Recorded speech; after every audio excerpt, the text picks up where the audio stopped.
कुछ दिन ध्यान में जी लगता है, फिर कुछ दिन पूजा और भजन चलता है, लेकिन एकाग्रता कहीं भी नहीं होती। अपनी इस स्थिति से परेशान हूं, कृपा कर मुझे साधें। मन का स्वभाव ऐसा, न यहां लगता न वहां लगता।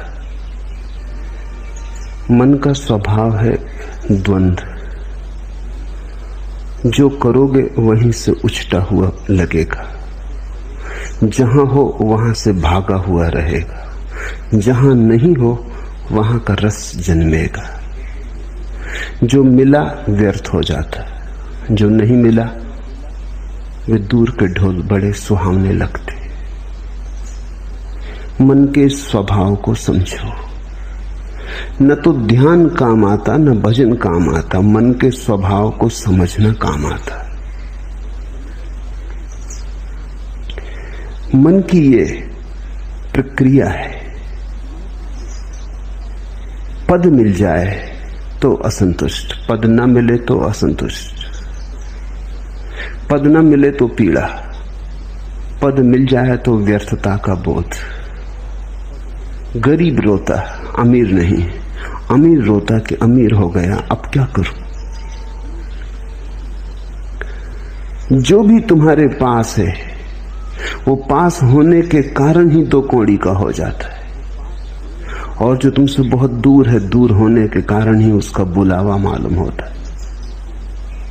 मन के इस आधारभूत जाल को समझो, इसे पहचानो। ये ध्यान और भजन का ही सवाल नहीं है।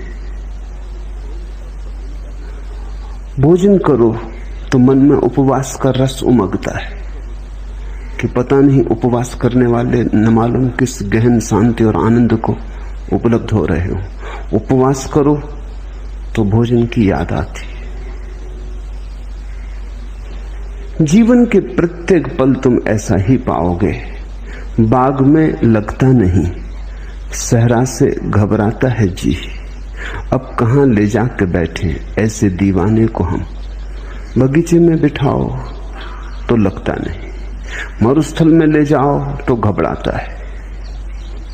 बाग में लगता नहीं, सहरा से घबराता है जी। अब कहां ले जाके बैठे ऐसे दीवाने को हम। मन एक तरह का पागलपन है, एक तरह की विक्षिप्तता है।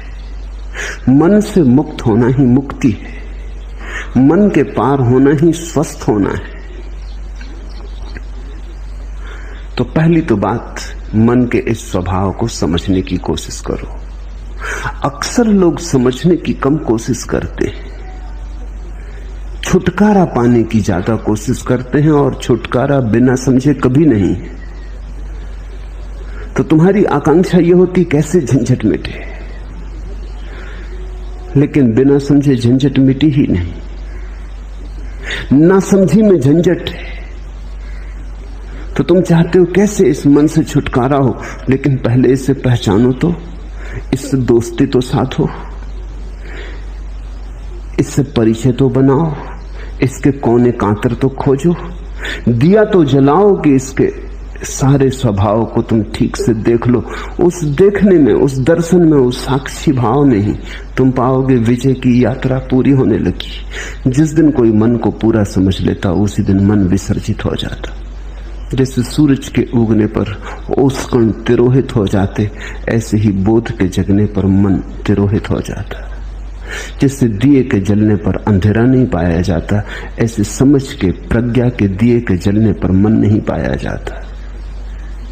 तो मन से लड़ो मत। पहली बात, लड़ने का अर्थ ही ना समझिए।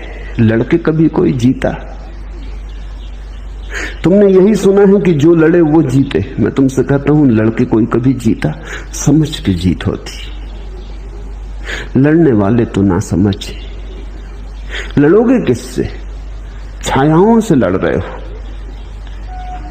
जैसे कोई अपनी छाया से लड़ने लगे, खींच ले तलवार, करने का लगे हमला, परिणाम क्या होगा? छाया कटेगी। परिणाम यही होगा, खुद ही थकेगा। और डर है कि छाया से लड़ने में कहीं अपने हाथ पैर न काट ले, क्रोध में, उबाल में पागल ना हो उठे, कहीं ऐसी घड़ी ना आ जाए कि विक्षिता में अपने को ही काट ले। अक्सर मन के साथ लड़ने वाले ऐसी ही स्थिति में पड़ जाते। मन तुम्हारा है, तुम्हारी छाया है नहीं, बस छाया जैसा है। रोशनी बढ़ाओ, थोड़े जाग के मन को समझो। जब ध्यान करो मन कहे भजन में, तो जरा जाग के देखो, एक तरफ खड़े होकर देखो कि मन क्या कह रहा है। जब भजन करो और मन कहे ध्यान लगाओ, तब जाग के देखो कि मन क्या कह रहा है। इसकी चालबाजियां पहचानो, इसकी कूटनीति पहचानो। मन बड़ा राजनीतिज्ञ है,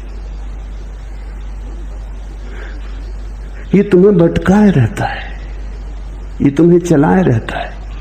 और तुमने ध्यान करके भी देख लिया, वहां भी नहीं लगा, और तुमने भजन करके भी देख लिया, वहां भी नहीं लगा। तो अब ये तो समझो कि मन कहीं लगेगा ही नहीं। मन का लगना धर्म नहीं, न लगना मन की आदत है। कहीं लगता नहीं, जो नहीं लगता वही मन है। तो अब जब मन तुमसे कहे कि ध्यान करो, क्या भजन में पड़े हो, तो जाग के देखना कि ये फिर वही मन जो कहीं नहीं लगता, भजन में भी नहीं लगा था। तब इसने कहा था ध्यान करो, अब कहता है भजन करो। पहले कहा संसार में उलझे रहो, फिर कहा संन्यास ले लो। अब संन्यास में भी नहीं लगता, कहता है संसार में लौट चलो। इस मन को जरा देखना। कुछ करने की बात नहीं है, सिर्फ शांत भाव से देखना। तुम्हारे देखने में ही तुम पाओगे मन गिरने लगा, तुम पर उसकी पकड़ जाने लगी, तुम पर पकड़ छूट जाए, तुम थोड़े शिथिल हो जाओ मन के पास से, तुम थोड़े बाहर सरकने लगो। न तो ध्यान से घटती है बात, न भजन से घटती है, समझ से। इसलिए समस्त धर्मों का सार है जागरूकता। प्रश्नकर्ता पूछता है एकाग्रता नहीं बनती, एकाग्रता की खोज ही गलत है, जागरूकता खोजो। एकाग्रता की खोज तो फिर मन के ही सिक्कों में फंसे। ये मन ही है जो कहता है एकाग्र बनो।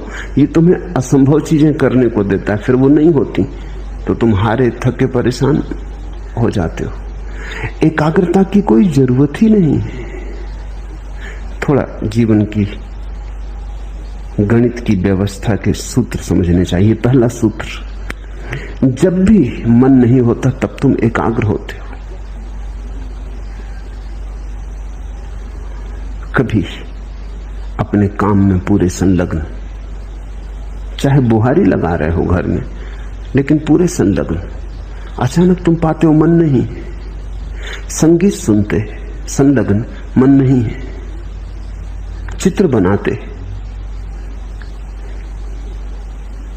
किसी भी घड़ी जब तुम पाते हो कि मन नहीं है, तुम ही हो, तो एकाग्रता अपने आप घटती है।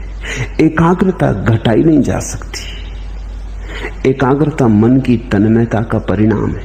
जब मन डूबा होता है तब तुम एकाग्र होते हो, जब मन उभर आता है तब तुम अनेकाग्र हो जाते हो। मन तुम्हें अनेक में बांट देता है, खंड खंड कर देता है। अब तुम चेष्टा कर रहे हो एकाग्र होने की। एकाग्र होने की चेष्टा और झंझट लाएगी, क्योंकि करोगे किससे चेष्टा तुम एकाग्र होने की? मन से ही करोगे। सब चेष्टा मात्र मन से होती। अब तुम एक ऐसे काम में लगे हो जैसे कोई आदमी अपने जूते के बंद खींच खींच के खुद को उठाने की कोशिश करे। खुद को कैसे उठाओगे? जूते के बंद खींच के थोड़े बहुत उछल कूद लो, फिर बार बार जमीन पर पड़ जाओगे। ये असंभव चेष्टा है। मन कभी एकाग्र नहीं होता। जब एकाग्रता होती तो मन नहीं होता। तो तुम मन के द्वारा एकाग्र होने की चेष्टा ही छोड़ो। तुम तो छोटे छोटे कामों में रस लो। रस का परिणाम है एकाग्रता। बुहारी लगाओ तो ऐसे लगाओ जैसे भगवान के मंदिर में लगा रहे हो, चाहे घर तुम्हारा ही हो, है तो भगवान का ही मंदिर। भोजन करो तो ऐसे ही करो जैसे भगवान को ही भोग लगा रहे हो। भोजन तो तुम ही कर रहे हो, लेकिन अंततः तो भगवान को ही लग रहा है भोज। वही तो तुम्हारे भीतर आके भूख बना, उसी ने तो तुम्हारी भूख जगाई, वही तो तुम्हारे भीतर भूखा है, उसके लिए ही तो तुम भोजन दे रहे हो। रस जगाओ, एकाग्रता की बात मत उठाओ। रस का सहज परिणाम एकाग्रता है। जो करते हो उसे रसपूर्ण ढंग से करो, उसमें डुबकी लो। छोटे और बड़े काम नहीं है दुनिया में, जिस काम में तुम डुबकी ले लो वही बड़ा हो जाता है। बुहारी लगाने में डूब जाओ, वही बड़ा हो जाता है। कबीर कहते हैं, खाऊं पियो सो सेवा, उठूं बैठूं सो परिक्रमा। मेरा उठना ही बैठना उस परमात्मा की परिक्रमा है, और जो मैं खाता पीता हूं यही उसकी सेवा है।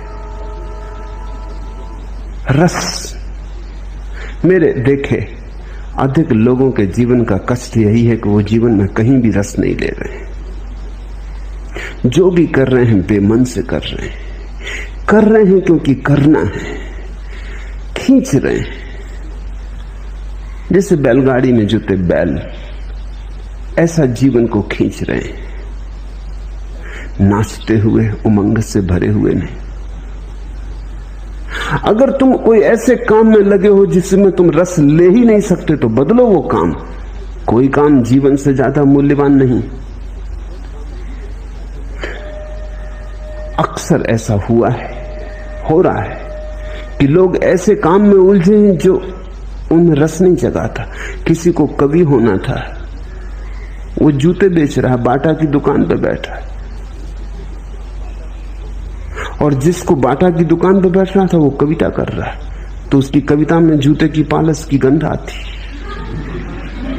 आएगी ही।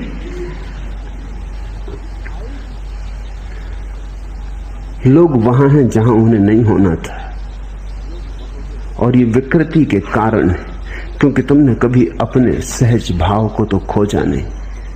किसी के पिता ने कहा कि दुकान करो, इसमें ज्यादा लाभ है। किसी के पिता ने कहा डॉक्टर बन जाओ। किसी की मां को ख्याल था बेटा इंजीनियर बने। परिवार को धुन थी कि बेटा नेता बने। तो सब धक्का दे रहे हैं एक दूसरे को कि ये बन जाओ, वो बन जाओ। कोई ये नहीं पूछता कि ये बेटा क्या बनने को पैदा हुआ है। इससे भी तो पूछो, थोड़े इसके हृदय को भी तो टटोलो। तो फिर लोग गलत जगहों पर पहुंच जाते। एक बहुत बड़ा सर्जन जिसकी सारे जगत में ख्याति थी, जब 60 वर्ष का हुआ और उसकी 60वीं वर्षगांठ मनाई गई तो सारे दुनिया से उसके मित्र इकट्ठे हुए, उसके मरीज इकट्ठे हुए, और उन्होंने उसका बड़ा स्वागत किया। लेकिन वो बड़ा उदास था। उसके स्वागत में एक नृत्य का आयोजन किया गया था। तो जब लोग नृत्य करने लगे और वो सर्जन देखता रहा तो उसकी आंख से आंसू टपकने लगे। तो उसके पास बैठे उसके मित्र ने पूछा, क्या मामला है? हम सब तुम्हारी वर्षगांठ पे इकट्ठे हुए प्रसन्नता से, ये नृत्य तुम्हारे स्वागत में होता, तुम रोते क्यों हो? तुम्हारी आंख में आंसू क्यों है? तुम किस पीड़ा से भीग गए हो? उसने आंसू पोंछ लिए। उसने कहा कि नहीं, वो कोई बात नहीं। पर मित्र ने जिद की, कहा कि क्या तुम्हें कोई जीवन में विफलता मिली? तुम जैसा सफल आदमी नहीं, तुमने जो ऑपरेशन किया सफल हुआ। तुम्हारे जैसा कुशल सर्जन दुनिया में नहीं, फिर क्या? लेकिन उसने कहा, मैं कभी सर्जन होना ही नहीं चाहता था। मेरा दिल तो एक नर्तक होने का था। आज नाच को देख के मैं रो उठा। मैं छोटा मोटा नर्तक होता, कोई मुझे ना जानता तो भी मेरी तृप्ति होती। आज मैं दुनिया का सबसे बड़ा सर्जन, लेकिन मेरी कोई तृप्ति नहीं। मेरी नियति ही मुझे न मिली। तो आज भी जब मैं किसी को नाचते देखता हूं तो बस मुझे याद हो आती। तुम अपनी जिंदगी को गौर से देखो। पहली तो बात, जो कर रहे हो उसमें रस लेने की कोशिश करो। हो सकता है तुमने रस का अभ्यास नहीं किया, तुम्हें किसी ने सिखाया ही नहीं कि रस का अभ्यास कैसे करना। रस के अभ्यास का पहला सिद्धांत है कि जो भी कर रहे हो इसका परिणाम मूल्यवान नहीं है, तुम्हें यही सिखाया गया कि परिणाम मूल्यवान है। तुम करते हो, इससे 10 रुपए मिलेंगे कि 1000 रुपए कि लाख रुपए मिलेंगे। लाख रुपए में मूल्य है, परिणाम में मूल्य है। रस का सिद्धांत है, जो तुम कर रहे हो वो अपने आप में मूल्य है, अंतर्निहित है मूल्य। 1000 मिलेंगे 10,000 मिलेंगे वो बात गौण है। करने में जो डुबकी लगेगी वही बात महत्वपूर्ण है। अगर डूब गए तो मिल गए करोड़ों, अगर न डूबे और करोड़ों भी मिले तो कुछ भी न मिला। वो समय व्यर्थ गया जो बिना डूबे गया, वो दिन व्यर्थ ही बीते जो बिना डूबे बीते। जब रस धार न बही तो तुम जिए न जिए बराबर। रस विमुग्धता में ही जीवन है। तो पहली तो बात, जो कर रहे हो, तुमसे नहीं कहता कि जल्दी बदलने में लग जाना, क्योंकि हो सकता है तुम अपना काम भी बदल लो और रस ना आए, क्योंकि रस आने की तुम्हारी आदत ही ना रही हो, तुमने रस बनाने की बात ही ना बनाई हो। तो पहले तो जो कर रहे हो उसमें रस लेने की कोशिश करना। 100 में 50 मौके तो ऐसे हैं कि तुम उसी में रस ले पाओगे। रस लेते ही एकाग्रता हो जाएगी। देखा, स्कूल में छोटे बच्चे पढ़ते, बाहर चिड़िया गुनगुनाने लगी गीत, बच्चा एक टक होकर सुनने लगता है। शिक्षक डंडा पीटता है टेबल पर कि यहां ध्यान दो, एकाग्रता करो। एकाग्रता बच्चा कर ही रहा है, मगर शिक्षक में नहीं कर रहा। ये बात सच है। ये ब्लैक बोर्ड पर नहीं कर रहा, ब्लैक बोर्ड पर लिखे अक्षरों पर नहीं कर रहा। लड़का तो एकाग्रता कर ही रहा है, एकाग्रता तो हो ही रही। वो जो चिड़िया गीत गा रही वो उसे सुन रहा है। शिक्षक कहता एकाग्रता करो, मन को ऐसा विचलित मत करो। बात बिल्कुल गलत कह रहा है शिक्षक। शिक्षक उसके मन को विचलित करने की कोशिश कर रहा है। वो एकाग्र है। अगर कोई बाधा न दे तो ये सारा संसार थोड़ी देर के लिए मिट जाएगा। वो चिड़िया की गुनगुनाहट होगी, उसका गीत होगा, इस बच्चे की भावदशा होगी, और ये एक बात सीख लेगा रस की। रस चूंकि उसे चिड़िया के गीत में आ रहा है इसलिए एकाग्र हो गया है। उसी कक्षा में ऐसे बच्चे भी होंगे जिन्हें रस गणित के सवाल में आ रहा है, वो वहां एकाग्र हो गए। हमें लोगों को एकाग्रता नहीं सिखानी चाहिए, उनका रस देखकर उन्हें दिशा देनी चाहिए।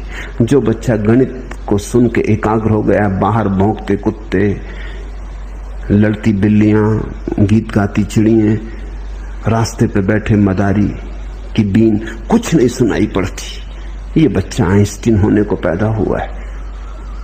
इसकी एकाग्रता ही खबर देती है। अब इस बच्चे से तुम कहो कि चिड़ियां गीत गा रही, उन पे एकाग्रता तो करो, ये ना कर पाएगा, ये संभव नहीं होगा।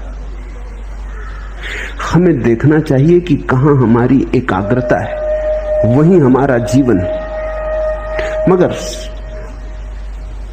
आज अचानक जीवन बदलने का तुम्हारे हाथ में उपाय नहीं।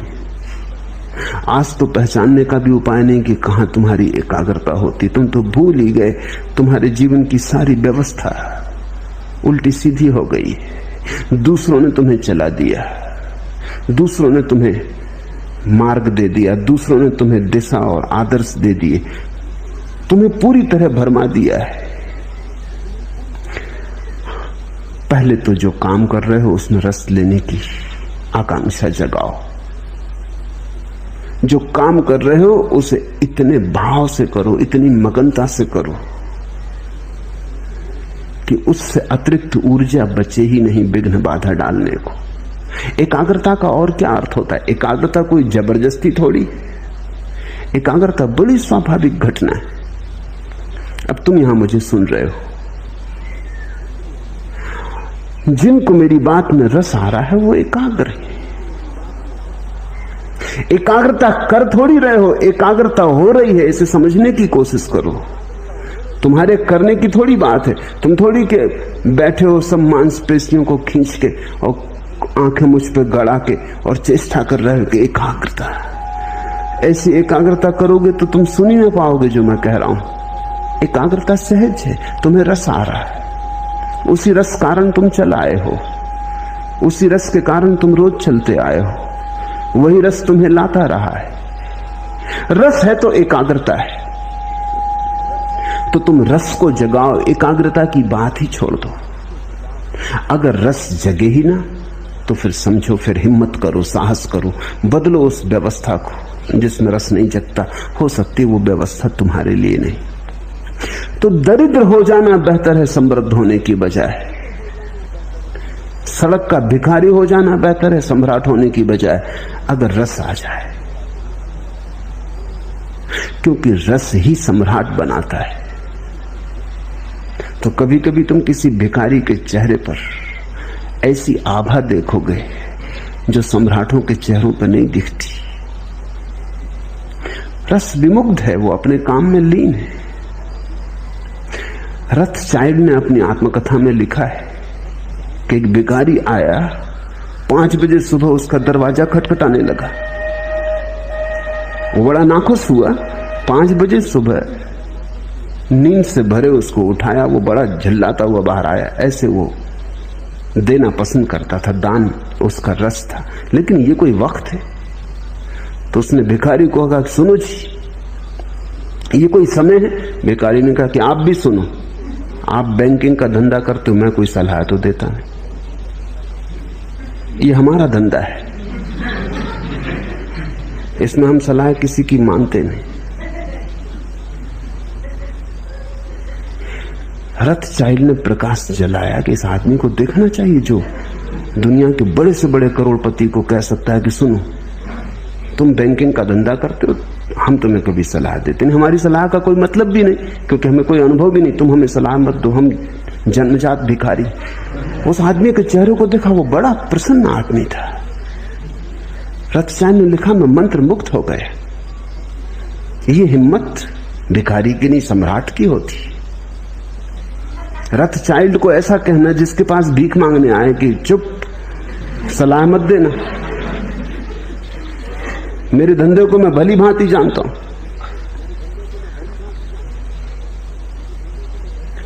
रथचाइल्ड ने उसे खूब दिया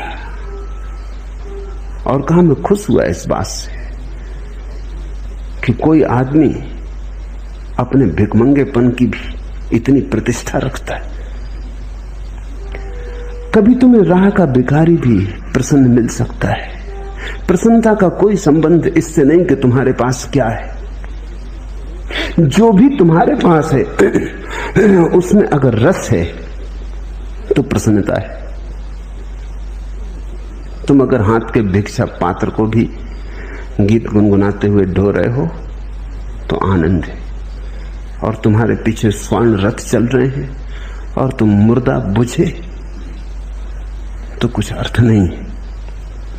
एकाग्रता मत पूछो, यद्यपि तुम्हें यही सिखाया गया है स्कूल से लेकर विश्वविद्यालय तक, और तुम्हारे तथाकथित धर्म गुरु भी तुम्हें यही सिखाते हैं कि एकाग्रता। मैं तुमसे कहता हूं रस मग्नता, वो शब्द हटा दो, क्योंकि वो शब्द सीधा काम का ही नहीं है। एकाग्रता जरूर आती है मगर परिणाम की तरह आती। एकाग्रता साधन नहीं है। जहां रस लोगे वहीं घट जाती, रस के पीछे बंधी चली आती, रस की छाया है। तो तुम कहीं भी रस लो, अगर मंदिर में रस ना आता हो, फिक्र छोड़ो, फिर मंदिर में परमात्मा तुम्हारे लिए नहीं घटेगा। जहां रस ही नहीं है वहां एकाग्रता नहीं होगी, एकाग्रता नहीं होगी, परमात्मा कहां होने वाला है। अगर तुम्हें बांसुरी के गीत में रस आता है तो वहीं तुम्हारा परमात्मा तुम्हें मिलेगा। अगर नर्तक की पायलों में तुम्हें रस आता है तो तुम्हारा परमात्मा वहीं नाचेगा।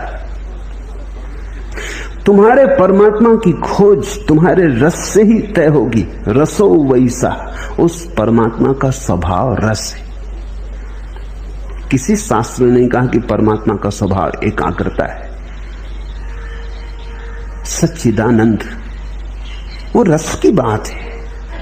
तुम्हें जहां आ जाए रस, जहां आ जाए आनंद, जहां उमंग उठे, जहां तुम खिल उठो, फिर वो कुछ भी हो, चाहे खेल हो, तो प्रार्थना बन गई। और ऐसे तुम बैठे बैठे प्रार्थना करते रहो, भजन करते रहो, ध्यान करते रहो, और रस उमगे नहीं, मेघ मलार बजे नहीं, हृदय गुनगुनाए नहीं। ऐसे तुम करते चले जाओ जबरदस्ती, यंत्रवत करनी चाहिए, कर्तव्य बस। लोग कहते हैं इससे रस मिलेगा इसलिए कर रहे हैं, नहीं, जहां रस मिलता है वहीं परमात्मा आता है। इसलिए मैं तुमसे कहता हूं कि मेरे पास तुम्हें देने के लिए कोई अनुशासन नहीं है, क्योंकि अनुशासन कोई भी होगा पराया होगा, दूसरे का होगा। तुम्हें अपना अनुशासन खोजना पड़ेगा। प्रत्येक व्यक्ति को अपना मार्ग खोजना पड़ेगा। मैं इशारे देता हूं, उन इशारों से तुम अपना मार्ग समझने की कोशिश करो। कबीर ज्ञान को भी उपलब्ध हो गए तो भी कपड़ा बुनते रहे। जुलाहापन उन्होंने छोड़ा नहीं। किसी ने पूछा कि अब तो आप बंद करें, कभी सुना नहीं कि कोई बुद्ध पुरुष और कपड़े बुनता रहा और जुलाहा बना रहा और बाजार में कपड़े बेचने जाता रहा, आप तो छोड़ो। लेकिन कहते हैं, कबीर ने कहा, इसी कपड़े के बुनने ने तो मुझे परमात्मा से मिलाया, इससे कैसे छोड़ दूं? ये मेरी प्रार्थना, ये मेरी पूजा, ये मेरी अर्चना। झीनी झीनी बीनेरी चदरिया, वो जुलाहे का गीत है, कोई और दूसरा तो गा भी नहीं सकता। बुद्ध कैसे गाएंगे? बुद्ध ने कभी चदरिया बीनी नहीं, उन्हें कुछ पता भी नहीं। महावीर कैसे गाएंगे? चदरिया थी वो भी छोड़ दी। उनसे तो पूछो कैसी छोड़ी रे चदरिया, तो बता सकते। लेकिन कबीर ने बुन बुन के पाया, वो ताने बाने चादर के बुनते बुनते उनका ध्यान फला, वहीं रस विमुक्त हुए। पर कैसे पाया उन्होंने? क्योंकि हमें बुद्ध की बात समझ में आ जाती है कि दूर बोधि वृक्ष के नीचे ध्यान में बैठे हुए, कि महावीर वनों में पर्वतों में एकांत में 12 वर्ष मौन में खड़े हुए। कबीर कपड़ा बुन बुन के पा लिए, रस से बुना होगा। कबीर कहते थे, राम के लिए बुन रहा हूं। सभी ग्राहकों में राम देखते थे। जब अपना कपड़ा बुन के वो काशी के बाजार में बेचने जाते, कोई मिल जाता रास्ते में, कहां जा रहे हो, तो वो कहते, राम आए होंगे, उनको जरूरत है, कपड़ा बुन के लाया हूं, बड़ा बढ़िया बुना है, राम को देने जा रहा हूं। जब कोई ग्राहक उनसे कपड़ा खरीदता तो वो कहते, संभाल के रखना राम, बड़ी मेहनत से बुना है, बड़े रस से बुना है। कपड़ा ही नहीं है, पीढ़ी दर पीढ़ी चले ऐसी मजबूती से बुना है। अपने प्राण उंडेले। तो जिसको ग्राहक में राम दिखाई पड़े, अब उसे किसी बोधि वृक्ष के नीचे जाने की जरूरत न रही। सभी लोग बोधि वृक्ष के नीचे जा भी नहीं सकते, और अच्छा है कि जाते नहीं तो बड़ी झंझट खड़ी हो जाए। एकाध बुद्ध बोधि वृक्ष के नीचे बैठता है, चलता है, एकाध महावीर मौन खड़ा हो जाता है, चलता है। लेकिन सभी ऐसे खड़े हो जाएं तो जीवन बड़ा विरस हो जाएगा। अधिक को तो कबीर जैसा होना पड़ेगा, अधिक को तो गोरे जैसा होना पड़ेगा। गोरा कुम्हार बस घड़े बनाता रहा, और घड़े बनाते बनाते खुद को भी बना लिया। और रैदास जूते सीते सीते, जूते बनाते बनाते पहुंच गए। तो तुम जो कर रहे हो उसमें रस डालो, ऊंडे लो रस। वहीं तुम्हारा भजन, वहीं तुम्हारा ध्यान। अगर तुम्हारी सारी चेष्टाएं असफल हो जाएं तो फिर साहस करो, तो फिर तुम गलत जगह हो। तुम कुछ ऐसी जगह बहने की कोशिश कर रहे हो जो चढ़ाव पर है। तो नदी चढ़ाव पर तो नहीं बहती, ढाल पर ही बह सकती है। रस धार भी ढाल पर ही उतर के बह के मिलता है। तो फिर बदलो। इसलिए साहस की जरूरत है। पहले सारी चेष्टा कर लो, और फिर तुम्हें लगे कि नहीं, इस ढंग से मेरे लिए परमात्मा से मिलन नहीं हो सकेगा, तो बदलो। उस बदलाहट को मैं संन्यास कहता हूं। बदलने की हिम्मत रखो। एक आदमी 40 साल तक लंदन के बाजार में दलाल का काम करता रहा। बड़ा सफल आदमी था, खूब कमाई थी, सब तरह का सुख था। किसी ने कभी सोचा भी न था एक रात वो घर से नदारद हो गए। पत्नी भी भरोसा ना कर सकी, बेटे भी भरोसा ना कर सके, मित्र भी भरोसा ना कर सके, काम धंधे में जो लोग संबंध था वो भी भरोसा ना कर सके, क्योंकि ना तो वो आदमी कभी किसी और स्त्री के संग में देखा गया था कि पत्नी सोच भी सके। कि वो किसी स्त्री के साथ भाग गया, न उसके कोई धार्मिक रुझान थे कि वो कोई किसी जाके आश्रम में सन्यासी हो गया होगा, न कोई दुख था कि आत्महत्या कर ली होगी। सब भांति सुखी संपन्न आदमी था, जिसको हम सुखी संपन्न कहते, वैसा आदमी था, सब ठीक ठाक था। कोई 3 साल बाद उस आदमी का पता चला कि वो पेरिस में चित्रकला सीख रहा है, भिखमंगे की हालत हो गई है। भागे उसके मित्र, उससे कहा तुमने ये क्या किया, तुम्हारे पास सब था, सब ठीक था। उसने कहा वही अड़चन थी, सब ठीक था, कहीं कुछ गड़बड़ ना थी, लेकिन कोई प्रफुल्लता ना थी, कहीं कोई उमंग ना थी। सब ठीक चल रहा था और सब ठीक में चला रहा था, लेकिन कोई रसधार न बह रही थी। मेरे जीवन में सदा से आकांक्षा थी कि चित्रकार बनूं, दलाल बनना मैंने कभी चाहा न था। वो सफलता संयोगिक थी। अब मैं खुश, मेरे पास अब कुछ भी नहीं है। चित्र बनाता हूं, बिक जाते हैं तो भोजन के लायक, कपड़े के लायक इंतजाम कर पाता हूं। अपने पास रहने का छप्पर भी नहीं, एक मित्र के कमरे में बना हूं, रह रहा हूं, लेकिन वापस मुझे जाना नहीं। मैं प्रसन्न हूं। और जो मित्र गए थे उन्होंने देखा कि वो आदमी एक अद्भुत ऊर्जा से, एक अद्भुत आभा से भरा था। सूख गया था शरीर उसका, लेकिन एक रोशनी थी। उसने कहा मैं किसी से नाराज नहीं। मेरी पत्नी को कहना मैं किसी से नाराज नहीं, सब ठीक था। मैं बिल्कुल जैसा जिसको हम सुखी संपन्न कहते हैं वैसा आदमी था। मेरे बच्चे ठीक हैं, मेरे बेटे ठीक हैं, मेरी पत्नी ठीक है, सब ठीक था। लेकिन सब ठीक से कहीं कुछ होता, ठीक से कुछ ज्यादा चाहिए। ठीक से क्या होगा, ऐसे तो ठीक ठीक ठीक और मर जाएंगे। सुविधापूर्वक जी लिए और मर गए, नाच तो पैदा ही ना हुआ, जीवन में फूल तो खिले ही नहीं, लौटा नहीं वापस। बड़ा चित्रकार बन गया। इसे मैं सन्यास कहता हूं। न उसने गैरिक वस्त्र पहने, न वो किसी आश्रम में गया, लेकिन इसे मैं सन्यास कहता हूं। सन्यास का अर्थ हुआ साहस इस बात का कि अगर दिखाई पड़े कि मेरा जीवन मरुस्थल में खोया जा रहा है, तो अपनी राह बदल लेने की, चाहे कोई भी कीमत चुकानी पड़े। आदमी कमजोर है, वो सुविधा से जीता है। चाहे कुछ न मिले, लेकिन सुविधा तो है, सुरक्षा तो है, कुछ न मिले। इसलिए ये सारे प्रश्न उठते हैं कि एकाग्रता कैसे सधे। तो पहले तो कोशिश करना, सध जाए तो शुभ। चेष्टा करने से 50% मौके हैं सध जाएगी, न सधे तो हिम्मत करना, देर मत लगाना, क्योंकि जिंदगी रोज हाथ से सरकी जाती।